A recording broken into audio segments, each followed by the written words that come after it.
विद्यार्थी मित्रों नमस्कार। श्री जे.एम. चौधरी सार्वजनिक विद्यालय મહેસાણા કારણે આપણને આ વિડીયો તમને જોવા મળે છે।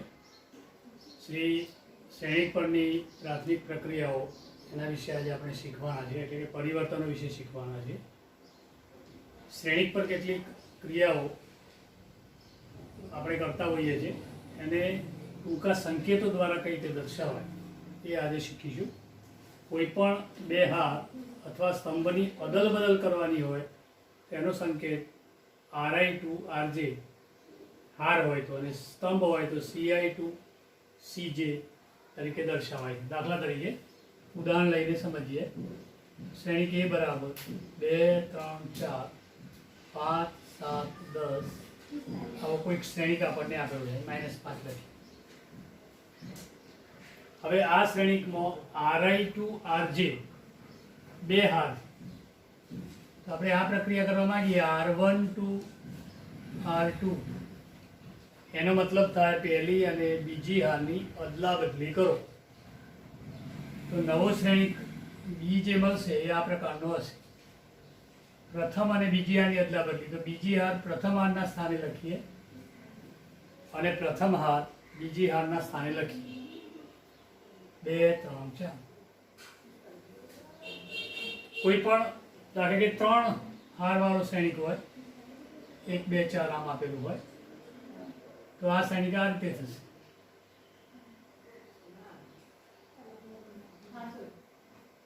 આમાં આપણે આ પ્રક્રિયા પણ કરી શકીએ, R2 to R3 અથવા તો R1 to R3। આનો મતલબ થાય બીજી અને ત્રીજી હારની અદલા બદલી કરો, તો બીજી હાર એ ત્રીજી હારના સ્થાને લખાશે, એટલે નવો શ્રેણીક સી મળતો હોય તો એ આ રીતનો મળશે।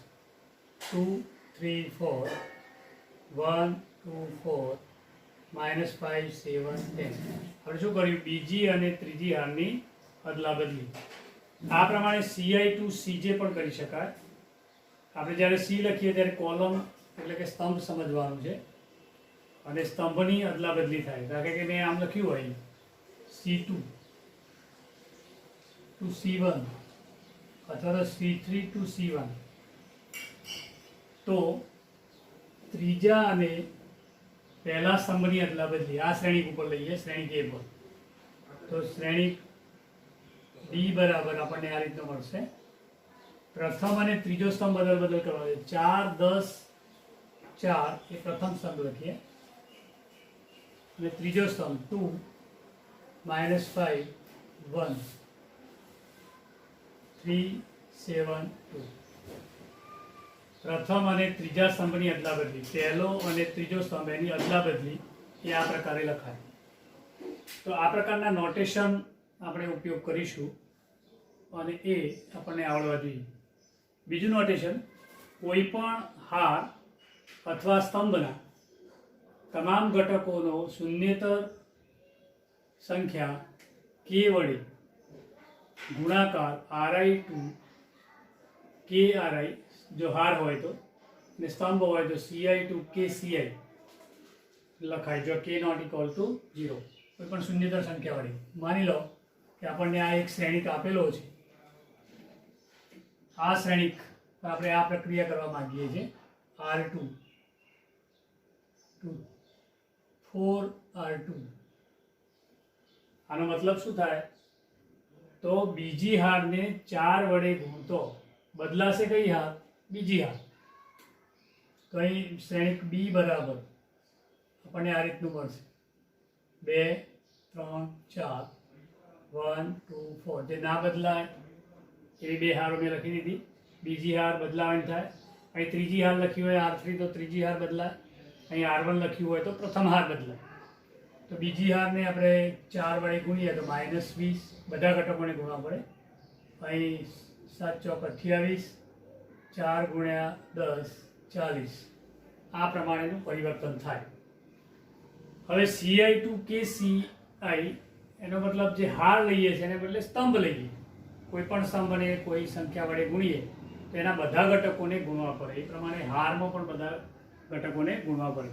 ત્રીજું નોટેશન, કોઈ પણ હાર અથવા સ્તંભના ઘટકોમાં બીજી હાર અથવા સ્તંભના અનુરૂપ ઘટકોને કોઈ પણ શૂન્યેતર સંખ્યા વડે ગુણીને ઉમેરતો આ પ્રમાણેની પ્રક્રિયાઓ લખાય. એને સમજીએ.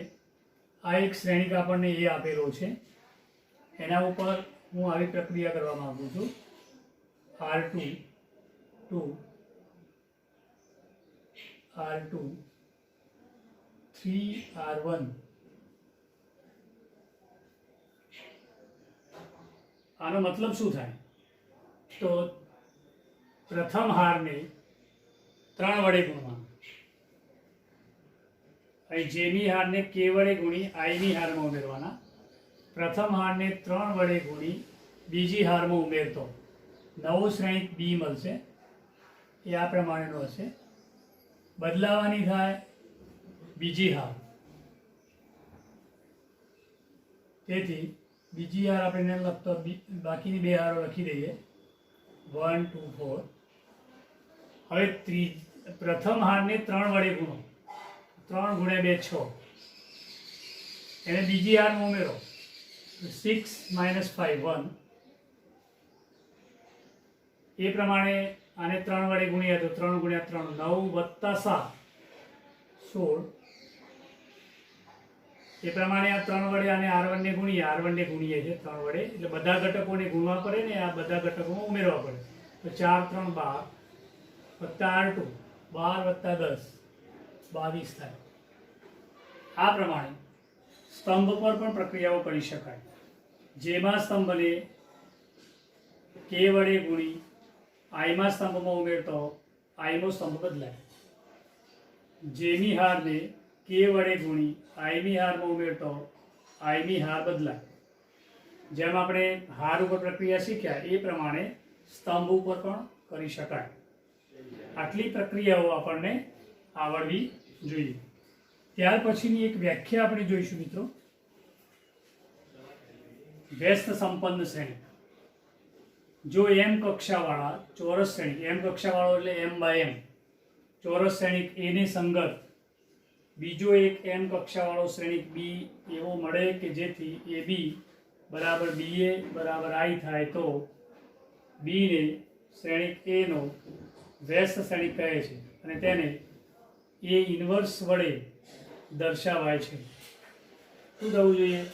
તો શ્રેણિક A ને સંગત બીજો શ્રેણિક B એવો મળવો જોઈએ કે જેથી AB બરાબર I થાય અને BA બરાબર પણ I થાય તો B ને A નો વ્યસ્ત શ્રેણિક કહેવાય અને B ને A ઇન્વર્સ વડે દર્શાવાય છે. તેથી આ પરિણામ આપણને આવું મળશે: A ઇન્વર્સ બરાબર A ઇન્વર્સ ઇન્ટુ A બરાબર I થાય. જો B એ A નો વ્યસ્ત હોય તો A પણ B નો વ્યસ્ત થાય. વાસ્તવિક સંખ્યાઓ માટે આપણે 3 ગુણ્યા 1/3 બરાબર 1 બરાબર 1/3 ઇન્ટુ 3 વાસ્તવિક સંખ્યાઓ માટે આવું લીધા હતા. તો 3 નો વ્યસ્ત 1/3 થાય, 1/3 નો વ્યસ્ત 3 થાય. તો એના આ બંનેનો ગુણાકાર 1 થાય. શ્રેણિકો માટે આ વાસ્તવિક સંખ્યાઓ માટે છે, આ શ્રેણિકો માટે છે. A નો વ્યસ્ત B એવો મળે કે જેથી AB બરાબર I થાય અને B ઇન્ટુ A બરાબર પણ I થાય તો A એ B નો વ્યસ્ત હોય ત્યારે B એ A નો વ્યસ્ત થાય અને B બરાબર A ઇન્વર્સ વડે દર્શાવાય. તો આ વ્યાખ્યા થઈ વ્યસ્ત સંપન્ન શ્રેણિક વિશેની.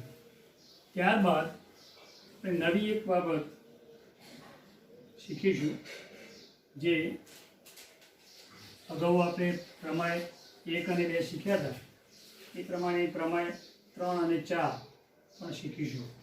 જો ચોરસ શ્રેણિકનો વ્યસ્ત શ્રેણિક અસ્તિત્વ ધરાવે તો તે અનન્ય હોય છે.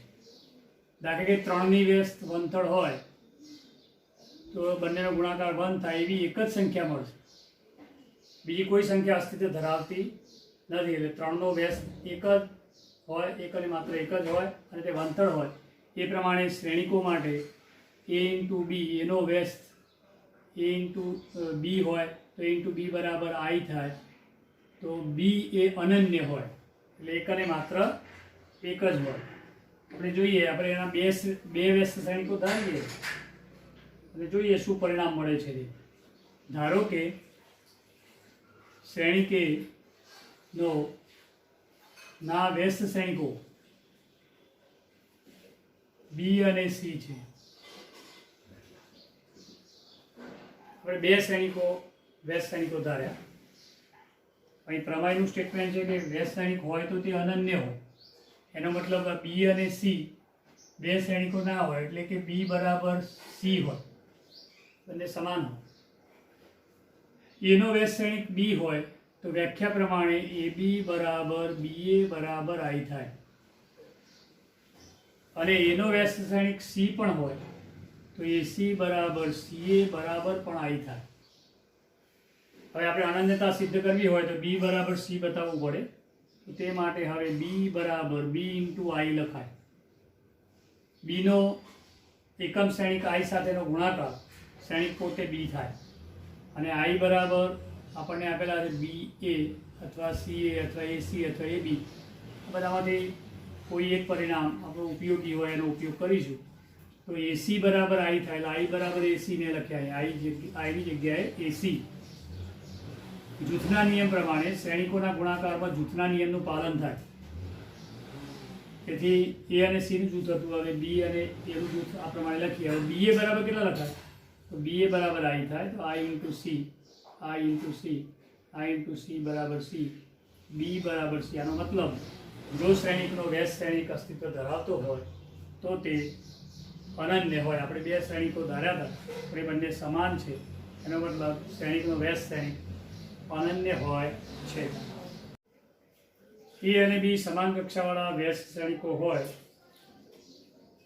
તો શ્રેણિકની વ્યાખ્યા પ્રમાણે, શ્રેણિકના વ્યસ્ત સંપન્ન શ્રેણિકની વ્યાખ્યા પ્રમાણે એ બી ઇન્ટુ એ બી ઇન્વર્સ બરાબર આઈ થાય. એ બી ઇન્ટુ એ બી ઇન્વર્સ બરાબર આઈ થાય. દાખલા કે આપણે એનો વ્યસ્ત શ્રેણિક બી લઈએ તો એ બી બરાબર આઈ થતા હતા. બી બરાબર એ ઇન્વર્સ લખીએ તો એ ઇન્ટુ એ ઇન્વર્સ બરાબર આઈ. એ પ્રમાણે એ બી ઇન્ટુ એ બી ઇન્વર્સ બરાબર આઈ થાય. અને એ ઇન્વર્સ વડે બંને બાજુ પૂર્વ ગુણન કરીએ તો એ ઇન્વર્સ એ બી ઇન્વર્સ બરાબર એ ઇન્વર્સ ઇન્ટુ આઈ થાય. એ ઇન્વર્સ ઇન્ટુ આઈ બરાબર શ્રેણિક પોતે એ ઇન્વર્સ થાય. અહીં જૂથના નિયમનું પાલન થાય. તેથી એ inverse into A into B A B inverse, B into A B inverse. A inverse into એ બરાબર વ્યસ્ત શ્રેણિકની વ્યાખ્યા પરથી આઈ થાય. I into B A B inverse બરાબર એ ઇન્વર્સ થાય. આઈ ઇન્ટુ બી બરાબર બી થાય ઇન્ટુ એ બી ઇન્વર્સ બરાબર એ ઇન્વર્સ. હવે આ શ્રેણિકને પાછા ફરીથી બી ઇન્વર્સ વડે પૂર્વ ગુણન કરો બંને બાજુ તો બી ઇન્વર્સ ઇન્ટુ બી એ બી ઇન્વર્સ બરાબર બી ઇન્વર્સ એ ઇન્વર્સ થાય. બી ઇન્વર્સ ઇન્ટુ બી બરાબર આઈ થાય. તેથી એ બી ઇન્વર્સ બરાબર B inverse A inverse and therefore A B inverse બરાબર આનો આઈ સાથેનો ગુણાકાર તો શ્રેણિક પોતે એ બી ઇન્વર્સ થાય બરાબર બી ઇન્વર્સ એ ઇન્વર્સ થાય. વિદ્યાર્થી મિત્રો, આજે આપણે સ્વાધ્યાય 3.4 એનો દાખલા નંબર 4 એ બરાબર 2, 3, 5, 7 આપેલા હોય તો તેનો વ્યસ્ત શ્રેણિક પરની પ્રાથમિક ક્રિયાઓનો ઉપયોગ કરીને મેળવો. આપણે પ્રાથમિક ક્રિયાઓ શીખ્યા છીએ. તો શ્રેણિક એ 2, 3, 5, 7 એનો વ્યસ્ત શ્રેણિક નો વ્યસ્ત સંપન્ન શ્રેણિક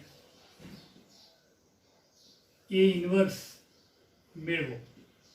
આ રીતનો એક દાખલો. પણ એ ઇન્વર્સ બીજી રીતે પણ મેળવાય. એક સૂત્ર છે, એ ઇન્વર્સ બરાબર one by determinant of A into adjoint of એ.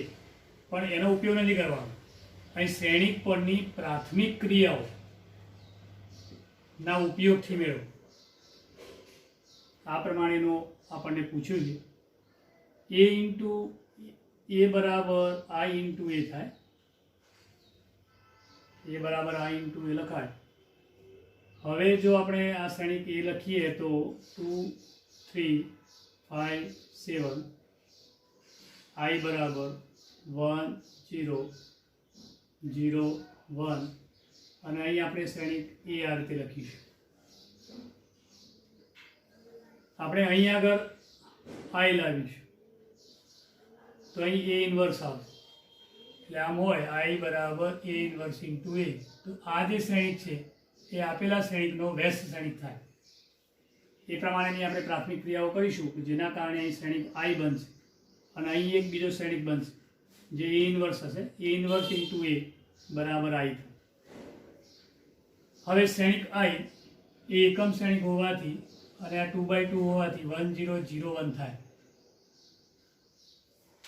1001 થાય. એટલે આપણે અહીં 2 ની જગ્યાએ 1, 3 ની જગ્યાએ 0, 5 ની જગ્યાએ 0, 7 ની જગ્યાએ 1 લાવવાના થાય. અને આ બધું શ્રેણિક પરની પ્રાથમિક ક્રિયાઓની મદદથી કરવાનું થાય. તો આપણે એવી પ્રક્રિયાઓ કરીશું કે જેના કારણે આપણને અહીં આઈ મળી જાય. તો તે માટે પ્રથમ હાર એને 2 વડે ભાગીએ અથવા બનાવ વડે ગુણીએ. એટલે R1 to 1/2 R1. આનો અર્થ થાય પ્રથમ હારને 1/2 વડે ગુણતો. 1/2 વડે ગુણો તો અહીં 1 થાય. એ 3/2. આ બાજુ 1/2. 0 into 1/2 0. આ હાર આપણે એમને લખી દઈશું. ત્યારબાદ અહીં 0 લાવવાના થાય. તે માટે પ્રથમ હારને આપણે -5 વડે ગુણીશું અને બીજી હારમાં ઉમેરીશું તો બદલાશે બીજી હાર.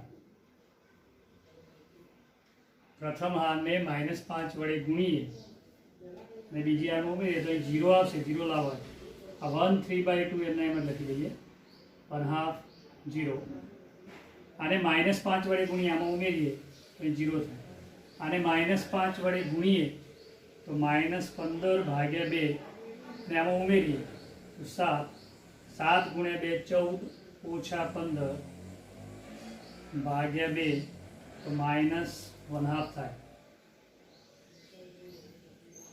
ત્યારબાદ મિત્રો અહીં પણ એ પ્રક્રિયા થશે. આને કેટલા વડે ગુણીએ છીએ આપણે? -5 વડે. તો -5 વડે ગુણીએ તો -5/2 0 માં ઉમેરીએ. આને ગુણીએ -5 વડે તો 0 મળશે અને 1. ત્યારબાદ આ જગ્યાએ આપણે 1 લાવવા માંગીએ છીએ. તો એના માટે કઈ પ્રક્રિયા કરવી જોઈએ? તો અહીં આપણે આને -2 વડે ગુણીએ. કઈ હારને? R2 ને. બદલાશે R2. -2R2. એટલે કે -1/2 ના વ્યસ્ત વડે ગુણો તો -1/2 into -2 એટલે 1 થઈ જશે. આ એમને એમ લખી દઈએ આપણે. 1/2 0 0 1. -2 વડે ગુણીએ તો 2 2 ઉડી જશે 5. -2 વડે ગુણીએ તો -2. હવે આપણે અહીં આગળ આ 3/2 એની જગ્યાએ 0 લાવવા માંગીએ તો આને -3/2 વડે ગુણી આમાં ઉમેરતા. એવી પ્રક્રિયા આપણે કરીશું. તો 1 અને 0 1 શ્રેણિક એ 5 - 2 -3/2 વડે ગુણી આમાં ઉમેરતો. કઈ હારને? તો બીજી હારને. બીજી હારને -3/2 વડે ગુણી પ્રથમ હારમાં ઉમેરતો પ્રથમ હાર બદલાય. બીજી હારને -3/2 વડે ગુણી પ્રથમ હારમાં ઉમેરતો પ્રથમ હાર બદલાય. અને -3/2 વડે ગુણી અને આમાં ઉમેરીએ તો આ સંખ્યા એની એ જ રહેશે 1. અને -3/2 વડે ગુણી આમાં ઉમેરીએ તો 0. એટલે આ મિત્રો આ શ્રેણિક આપણે અગાઉ વાત કરી હતી એ પ્રમાણે આઈ મળી ગઈ. હવે આને -3/2 વડે ગુણીએ તો -3/2 વડે ગુણીએ તો કેટલા થાય? -15/2. આમાં ઉમેરીએ +1/2. 2 લસા લઈએ તો -14/2 -7 -7. આને -3/2 વડે ગુણીએ તો 2 2 ઉડશે, માઇનસ માઇનસ પ્લસ, તો એ કેટલા મળશે? 3. તો આ જે શ્રેણિક મળ્યો એને કહેવાય A inverse into A, and therefore A inverse બરાબર -7 3 5 -2 થાય. આ જે શ્રેણિક આપણને આપેલો છે એની આની અદલા બદલી કરો, આ બંનેની અદલા બદલી કરો અને આ બંનેના ચિહ્ન બદલો તો આપણને એડજોઇન્ટ મળશે અને એને આના નિશ્ચાયક વડે ભાગો તો આ શ્રેણિક આપણને મળશે.